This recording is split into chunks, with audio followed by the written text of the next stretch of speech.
জোড়া ফলায় আরও স্বচ্ছতার পথে এসএসসি। হাইকোর্ট সুপ্রিম কোর্টের নির্দেশে ওএমআর প্রকাশ এবং অযোগ্যদের তালিকা প্রকাশ।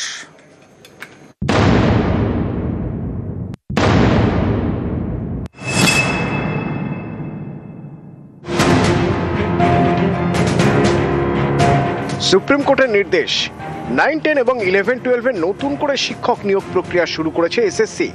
পরীক্ষাও হয়ে গিয়েছে। সুপ্রিম কোর্ট ও হাইকোর্টের চাপে আরও স্বচ্ছতার পথে হচ্ছে এবারে নিয়োগ। এর জন্য জোড়া ফলা। ওএমআর প্রকাশের নির্দেশ কলকাতা হাইকোর্টের, অযোগ্যদের তালিকা প্রকাশ এসএসসির। আমরা অত্যন্ত স্বচ্ছতার সঙ্গে এসএসসি পরীক্ষা নিয়েছে এবং আমাদের কাজ হচ্ছে এসএসসি যাতে নির্বিঘ্নে 31শে ডিসেম্বরের মধ্যে পরীক্ষা, এই যে প্রসেস, নিয়োগের প্রসেস যাতে সম্পূর্ণ করতে পারে এবং সম্পন্ন করতে পারে সেটাকে নিশ্চিতীকরণ করা। পূর্ণাঙ্গ লিস্ট এসএসসি বার করে দেবে। হাইকোর্টের নির্দেশ মতো 9, 10 এবং 11, 12 অযোগ্য শিক্ষকদের পূর্ণাঙ্গ তালিকা বৃহস্পতিবার প্রকাশ করেছে এসএসসি। অযোগ্য শিক্ষকদের এই তালিকায় 1806 জনের নাম। আগে নাম এবং রোল নাম্বার প্রকাশ করেছিল এসএসসি। এবার নাম এবং রোল নাম্বার ছাড়াও দেওয়া হয়েছে বিষয়, জন্ম তারিখ এবং বাবার নাম। অভিযোগ, 2016 সালের প্যানেলে কেউ র্যাঙ্ক জাম্প করে চাকরি পেয়েছেন, কেউ আবার ফাঁকা ওএমআর শিট জমা দিয়েও চাকরি পেয়েছেন। এইসব অযোগ্যদের একাংশ এবার ফের পরীক্ষায় বসেছেন বলে অভিযোগ।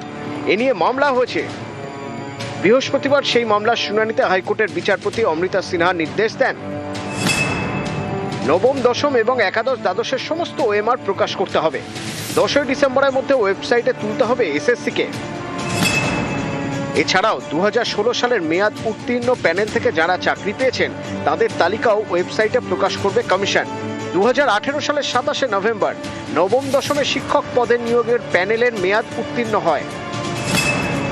2019 সালের 13ই মার্চ একাদশ, দ্বাদশের শিক্ষক পদে নিয়োগের মেয়াদ উত্তীর্ণ হয়। এই দুই মেয়াদ উত্তীর্ণর তালিকায় নাম রয়েছে এমন কেউ 2025 সালের চাকরি পরীক্ষায় বসলে তাদের ভবিষ্যৎ হাইকোর্টের মামলার উপর নির্ভর করবে। নিউজ 18 বাংলা। রাজ্যের শিক্ষামন্ত্রী ব্রাত্য বসু কি বললেন, স্বচ্ছতার সঙ্গে নিয়োগ করতে বদ্ধপরিকর রাজ্য। পাল্টা কটাক্ষ সুকান্ত মজুমদারের। তিনি বললেন, রাজ্যের কোনো নিয়োগই দুর্নীতিমুক্ত নয়। বিরোধীরা তো এই ধরনের চেষ্টা চালাবে। মাননীয় মুখ্যমন্ত্রী মমতা বন্দ্যোপাধ্যায় সরকার যাতে নিয়োগটা করতে না পারে। আমাদের কাজ নিয়োগ দেওয়া, যারা একটা কার্বন কপি দিচ্ছে উত্তরপত্রের সঙ্গে, যারা সম্পূর্ণ প্রশ্ন ওয়েবসাইটে আপলোড করছে, চ্যালেঞ্জ করুন, এবং যারা সমস্ত কাদের ইন্টারভিউতে ডাকা হবে তারও পূর্ণাঙ্গ লিস্ট তুলে দিচ্ছে। বিরোধীদের কাজ করবে। এবার আমি মনে করছি না যে বিচারক ভেদে বা কোর্ট ভেদে আইন বা বিচার বদলা। বিরোধী একটা লক্ষ্য থাকতে পারে আমাদের ক্ষমতাচ্যুত করা, কিন্তু মাননীয় মুখ্যমন্ত্রী এই নিয়োগ যে স্বচ্ছতার সঙ্গে সরকার দিতে চাইছে, এসএসসি দিতে চাইছে, সেটাকে আমরা এনশিওর করব।